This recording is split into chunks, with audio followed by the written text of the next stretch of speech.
धीरेन्द्र शास्त्री जो कर रहे हैं वो कथावाचक या किसी संत की श्रेणी में आते हैं क्या? क्या मानते हैं? प्लॉट तो बेचते ही हैं, इसमें कौन सी गलत बात मैंने कही। और उसने अभी अपने यात्रा के दौरान कहा भी कि हमारा 25,000 गद्दा चोरी हो गया। अब बताइए भाई, ऐसे लोगों को आप लेके यात्रा में निकले हुए जो आपका गद्दा चोरी कर रहे हैं। दलितों से जाके पूछिए उन्हें चाहिए हिंदू राष्ट्र। आप पिछड़ों से जाके पूछिए उनको हिंदू राष्ट्र चाहिए क्या? उनको डर लगता है। हिंदू राष्ट्र घोषित नहीं है, उसके बावजूद एक पासी समाज के बुजुर्ग को मंदिर में पेशाब चटवाई जा रही है, एक कथावाचक का सिर मुड़वाया जा रहा है।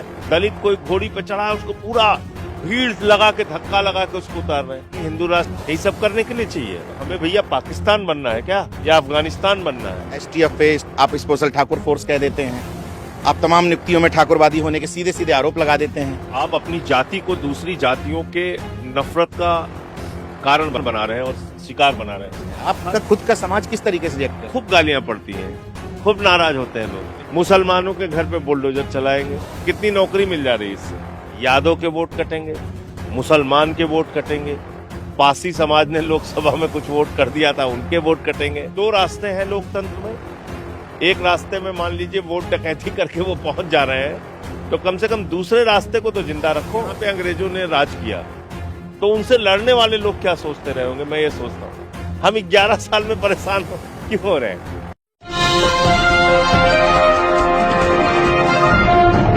साथियों नमस्कार, मैं हूं नीरज पटेल और आप देख रहे हैं नेशनल जनमत। संसद की उन चुनिंदा आवाजों में से एक जो संसद में तमाम मुद्दों को लेकर दहाड़ती सुनी जा सकती है, उन्हीं आवाजों में से एक हैं सांसद संजय सिंह जी। यात्रा लेकर के निकल पड़े हैं अब उस उत्तर प्रदेश में जहां समय समय पर घड़ी घड़ी पर बुलडोजर की बात, सांप्रदायिकता की बात, हिंदू राष्ट्र की बात, जहर फैलाने की बात, नफरत फैलाने की बात हो रही है। और आप यात्रा लेकर के निकल पड़े हैं रोजगार दो, सामाजिक न्याय दो यात्रा। आज 11वां दिन है, क्या समझ में आया, क्या माहौल है उत्तर प्रदेश का? देखिए, ये बात तो सही है कि नफरत की राजनीति की जड़ें बहुत मजबूत हो चुकी हैं और मुसलमानों के खिलाफ, दलितों के खिलाफ, पिछड़ों के खिलाफ नफरत फैलाने का काम भारतीय जनता पार्टी के शासन में, मोदी योगी के डबल इंजन की सरकार में जोर शोर के साथ चल रहा है। इसमें कहीं कोई संदेह नहीं। लेकिन इस 11 दिन के सफर में ये तय है कि लोग इससे ऊब रहे हैं और वो चाहते हैं कि कोई आदमी तो कम से कम मुद्दों की बात करे।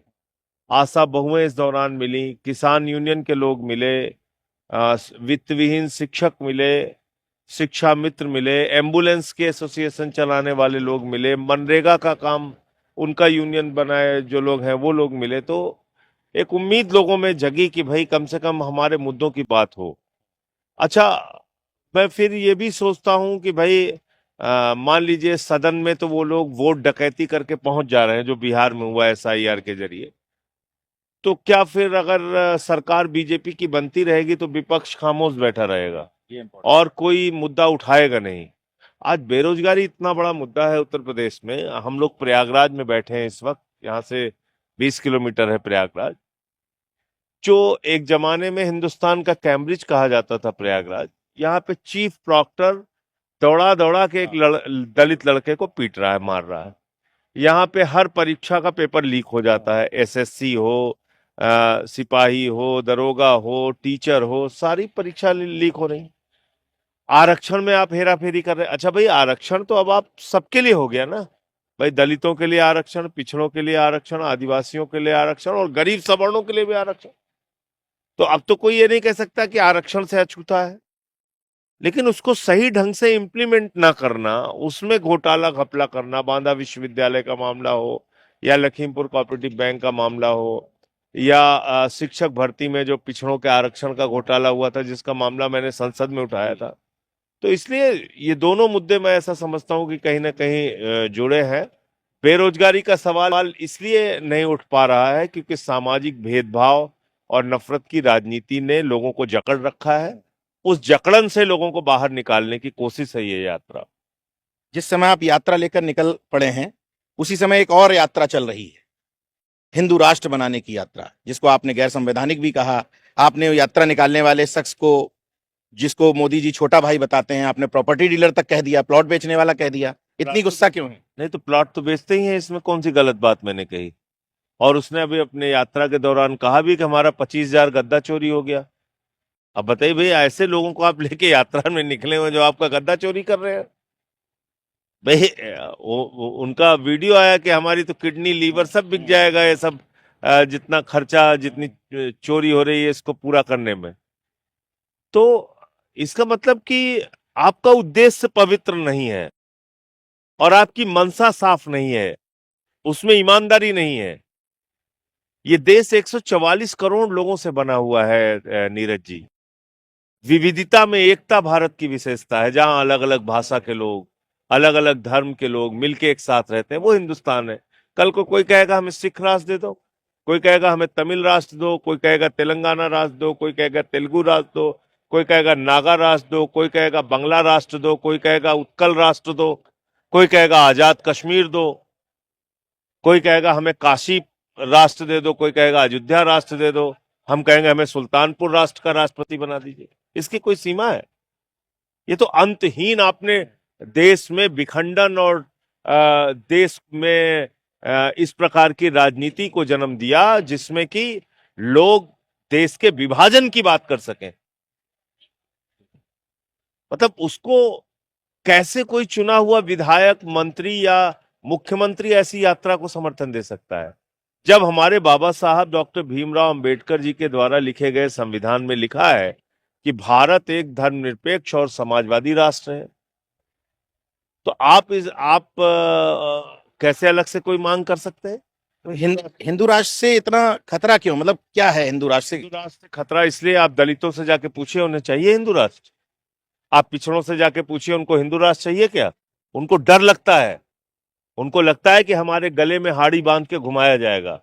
उनको डर लगता है कि हमें पीछे झाड़ू बांध के घूमना पड़ेगा। आज हिंदू राष्ट्र घोषित नहीं है, उसके बावजूद एक पासी समाज के बुजुर्ग को मंदिर में पेशाब चटवाई जा रही है, एक कथावाचक का सिर मुड़वाया जा रहा है, हरिओम वाल्मीकि की मॉब लिंचिंग करके हत्या कर दी जा रही है, सीआरपीएफ के जवान को घोड़ी पे नहीं चढ़ने दिया जा रहा है। ये तमाम घटनाएं हो रही हैं। अभी 2 दिन पहले मैं दृश्य देख रहा था, एक दलित कोई घोड़ी पे चढ़ा है, उसको पूरा भीड़ लगा के, धक्का लगा के उसको उतार रहे हैं। तो आपको क्या चाहिए भाई? हिंदू राष्ट्र की यही सब करने के लिए चाहिए? प्राणियों में दुर्भावना फैला रहे हैं। उदाहरण किसका देते हैं? पाकिस्तान से, अफगानिस्तान का, बांग्लादेश का। तो हमें भैया पाकिस्तान बनना है क्या, या अफगानिस्तान बनना है, वो भी धर्म के आधार पर बने तो या बांग्लादेश बनना है? हमें क्या बनना है? समाज को ऐसे विखंडित करने की बातें अगर खुलेआम करेंगे तो ये तो बिल्कुल ठीक नहीं है। धीरेन्द्र शास्त्री जो कर रहे हैं वो कथावाचक या किसी संत की श्रेणी में आते हैं क्या? क्या मानते हैं धीरेन्द्र शास्त्री? नहीं, अब वो किस श्रेणी में उनको लोग रखना चाहते हैं वो उनकी अपनी चॉइस है। वो उनको क्या मानते हैं क्या नहीं मानते हैं वो अपनी उनकी चॉइस है। लेकिन मैंने जो बात कही वो तो एक तथ्य है और सच है कि प्रॉपर्टी का काम करते हैं।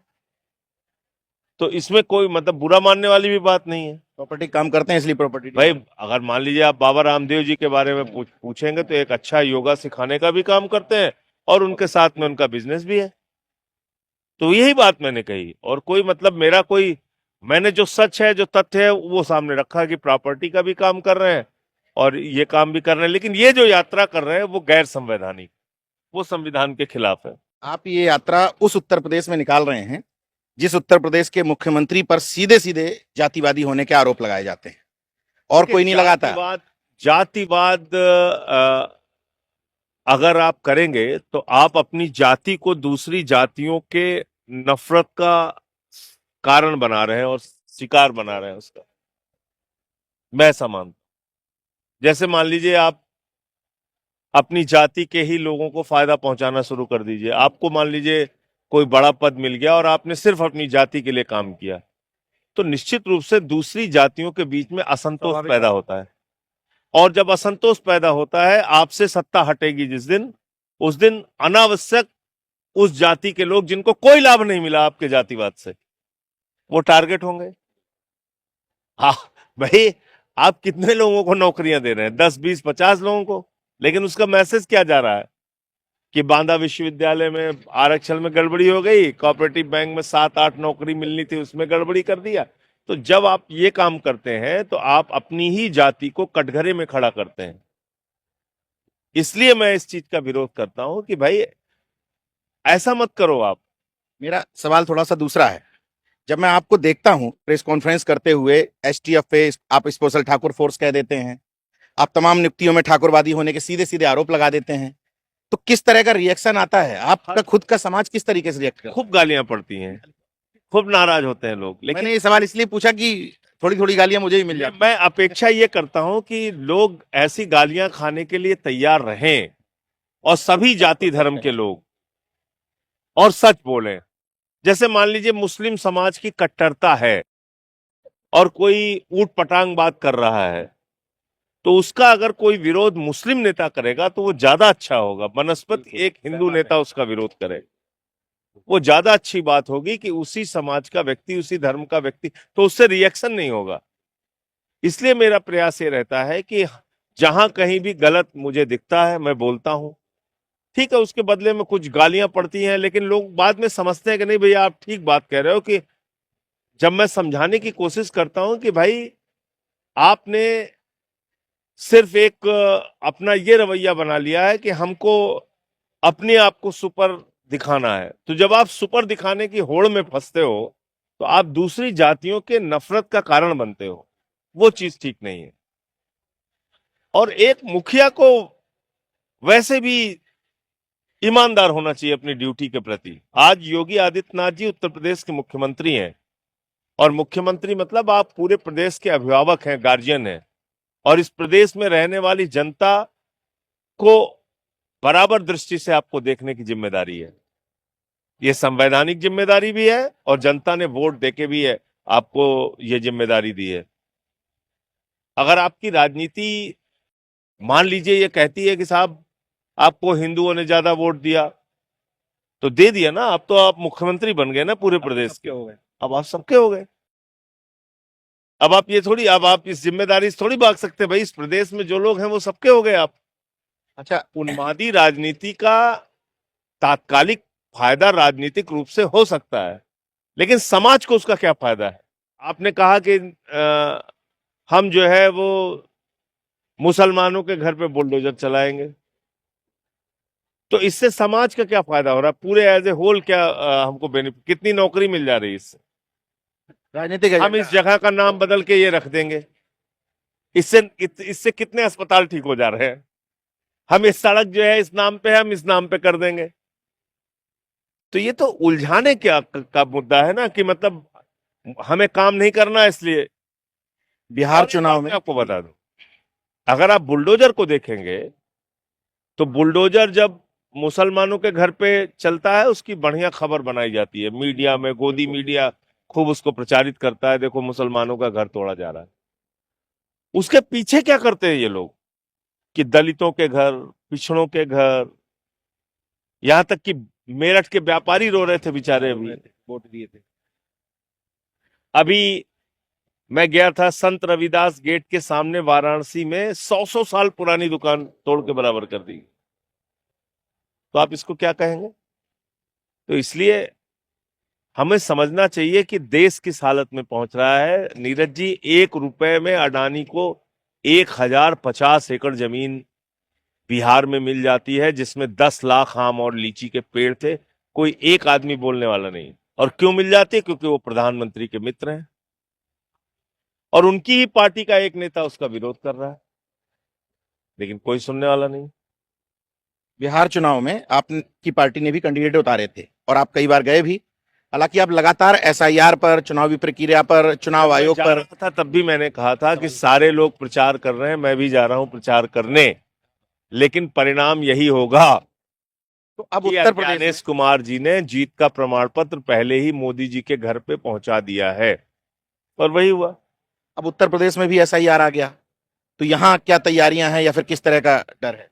देखिए, उत्तर प्रदेश में अगर एसआईआर उसी तरह से हुआ जैसे बिहार में हुआ, शुरू तो हो गया है। तो आप कहीं भी लिख लीजिए 2 करोड़ वोट काटे जाएंगे। अब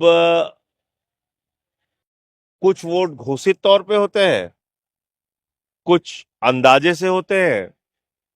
ये आज की तारीख में बहुत आसान है ये पता करना कि किस बूथ पे समाजवादी पार्टी जीती थी। बिल्कुल।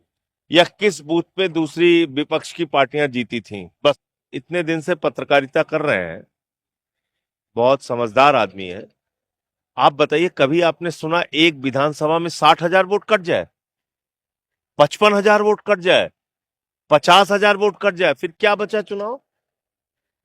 फिर चुनाव कहां बचता है बताइए आप।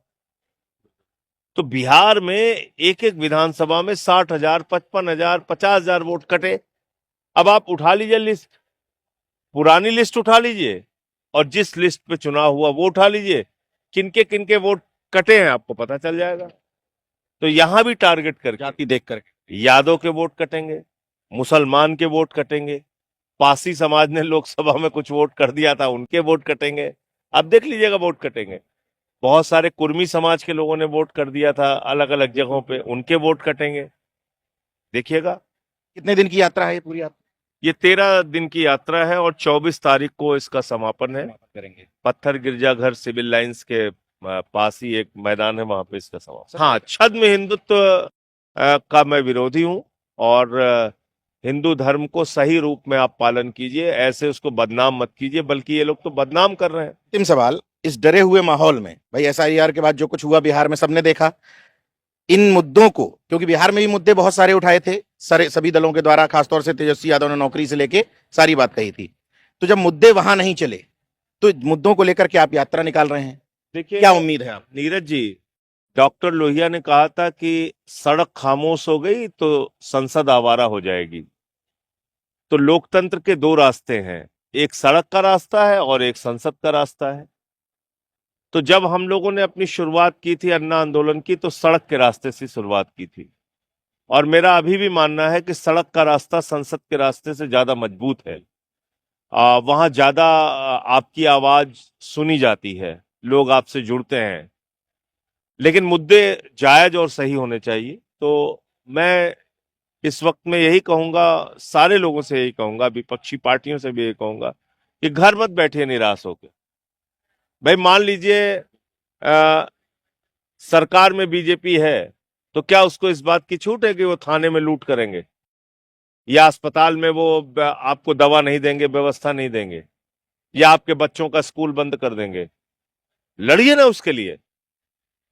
अगर मान लीजिए डॉक्टर लोहिया ने यह सोच लिया होता कि मैं तो नेहरू जी के खिलाफ हारूंगा ही हारूंगा, तो मैं चुनाव क्यों लड़ूं, अपना कैरियर बचा के चलूं, तो उन्होंने तो ऐसा नहीं सोचा। उन्होंने सोचा भाई समाज इससे जागेगा। अगर बाबा साहब ने सोच लिया होता कि भाई हमारे पास सत्ता ताकत तो है नहीं, तो मैं महाड़ का आंदोलन क्यों करूं, तालाब में पानी पीने के लिए लड़ाई में क्यों लड़ूं, क्यों छुआछूत को खत्म करने की लड़ाई लड़ूं, या काशीराम जी या जितने भी लोग आप देखिए, बहुत कम संसाधनों में उन्होंने बड़ी लड़ाई लड़ी और उस वर्ग की आवाज उठाई जिनकी कोई सुनने वाला नहीं था। मुझे तो अफसोस इस बात का होता है कि आज तो बहुत माध्यम उपलब्ध हैं विपक्षी पार्टियों के पास। छोड़ दीजिए, अगर मान लीजिए आप भाई लड़के तो काम कराओ, वो रास्ता तो आपके हाथ में है। उत्तर प्रदेश में सरकारी, हमारी तो कोई बहुत बड़ी ताकत नहीं है। जब सरकारी स्कूल बंद कर रहे थे, मैं स्कूलों में जा जाके बच्चों के बीच में बैठा नीरज जी, और एक एक जिले में मैं गया, और बाद में सरकार को फैसला वापस लेना पड़ा। अभी भी कुछ स्कूल बंद हो रहे हैं, लेकिन बड़े पैमाने पे स्कूल खुले जो एकदम से इन्होंने बंद करने की योजना। तो जब आप लड़ते हैं लोगों के मुद्दे पे, मेरा ये कहना है कि दो रास्ते हैं लोकतंत्र में। एक रास्ते में मान लीजिए वोट डकैती करके वो पहुंच जा रहे हैं, तो कम से कम दूसरे रास्ते को तो जिंदा रखो। हो सकता है इसी जनता में एक चेतना पैदा हो, एक उभार आए कि नहीं नहीं सब मिल के परिवर्तन करेंगे, तो फिर क्या, बड़ी से बड़ी सत्ता उखड़ गई। अच्छा, साल 190 साल तक यहाँ पे अंग्रेजों ने राज किया, तो उनसे लड़ने वाले लोग क्या सोचते रहे होंगे, मैं ये सोचता हूं। हम 11 साल में परेशान क्यों हो रहे हैं? बहुत पॉजिटिव अप्रोच, विपक्ष को यही सोच। हाँ भाई, इस बीच में मैं तमाम विपक्ष के नेताओं से मिला तो मैंने देखा हताशा है उनमें, लेकिन ये आपका जो ये मूवमेंट है, ये मुझे लगता है विपक्ष को भी संजीवनी दे रहा है। नहीं, बिल्कुल, मैं तो ये कहता हूं कि भाई आपको जीना है तो मरना सीखो, कदम कदम पे लड़ना सीखो। हम लोग ये नारा अपनी जवानी में लगाते थे, उसी नारे को आज भी अपने दिल में मैं जिंदा रखता हूं।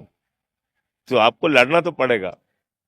मुझे खुशी है कि यात्रा के इस पड़ाव पर जब मैं यहाँ कवरेज के लिए पहुंचा तो यहाँ वीरांगना झलकारी बाई की जयंती मनाई जा रही थी। यानी कि रोजगार दो और सामाजिक न्याय जो शब्द का इस्तेमाल किया गया वो यात्राओं के तमाम पड़ावों पे उनका जगह जगह पर इस्तेमाल भी हो रहा है। सांसद संजय सिंह जी सदन में जो बात बोलते हैं अब सड़क पर उतर करके लोगों के बीच ले जाने की कोशिश कर रहे हैं। अच्छी बात यह है कि जहां सत्ता पक्ष को टारगेट कर रहे हैं वहीं विपक्ष के तमाम सारे लोगों को नसीहत दे रहे हैं कि आओ भाई लड़ लो, बिना लड़े कुछ भी हासिल होने वाला नहीं है। बहरहाल इस यात्रा से क्या हासिल होगा, कितना लोगों में जागरूकता आएगी, ये मैं आगे बताऊंगा ही। बाकी देखते रहिए नेशनल जनमत, जागरूक और सजग बने रहिए। जय विज्ञान, जय संविधान, जय लोकतंत्र। धन्यवाद।